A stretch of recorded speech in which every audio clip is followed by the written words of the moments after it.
پارێزگای هەڵەبجە لە هەڵبژاردننی ئەنجومەنی نوێنەرانی عێراقدا کە 11 مانگی داهاتوو بەڕێوە دەچێت وەک بازنێکی سربەخۆ مامەڵەی لەگەڵ نەکراوە و لەگەڵ پارێزگای سلێمانی پێکەوە بە یەک بازنەی هەڵبژاردن دیاری کراون.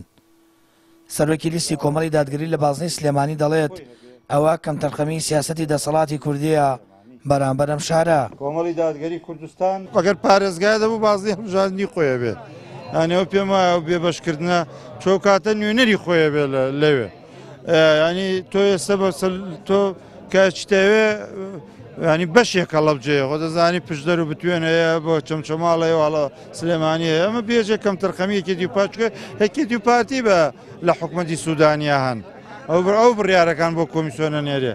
ئەمە یەک دووەم ئێمە بچینەوێ حتمما ئێمە باسم کرد ئێرە لانکەی یەکەمی ئێمە بووە تۆ لە یادی ناکەین خوێنی دایان پێشمەرگەمان ڕژاوە لەم شاخ و دۆڵی ئەم ناوچەیە بۆ ئێمە بێوەفا و سپڵە نابی بەرام ئەم ناوچەیە چیمان پێ بکرێکێ ڕەنگە چاوەڕێەوە بکەن. کاندیدی ژمارە 2 لیستی 285 کۆمەڵ لە بازنەی سلێمانی دەڵێت لە پێشووتردا لە پەرلەمان کارەکانمان سلمێنەری بەڵێنەکانمان بووە و هەرچی بۆ ئەم شارە و بەرژەوەندی خەڵکەکەی بێت ئەنجامی دەدەن. تا ئەو کاتەی من لە پەرلەمان بووم لە ساڵی 2015 تا 21 هەموو ساڵی ناوی هەڵەبجەوەک پارێزگا هاتووە پێش هەموو ئەوی ئەترافانەی کە کراون. بەرپرسانی هەڵەبجە ئەتوان ئەو شایەتێ بن کە وەزیری تەختیت لە کۆبنەوەیەکە بە فەرمی پێڕاگەاندن کە ئەو هەوڵانەی بۆ پارێزگای هەڵەبجە دراوە زۆربەی زۆری نوێنەرەکەی کۆمەڵی دادگەری بووە کە ئەحمەد حاجی ڕەشیدە.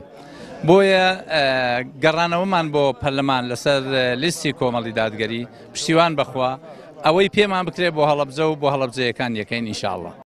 گەرچی پارێزگای هەڵەبجە 90مین پارێزگای فەرمی عێراقا، بەڵام لەلایەن حکوومەتی عێراقەوە لە هەندێک بابەتی هەستیار وەک پارێزگا مامەڵەی لەگەڵ ناکرێت.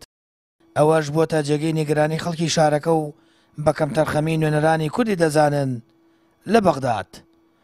سامان فەتاح، کەناڵی ئاسمانی پەیام، هەڵەبجە.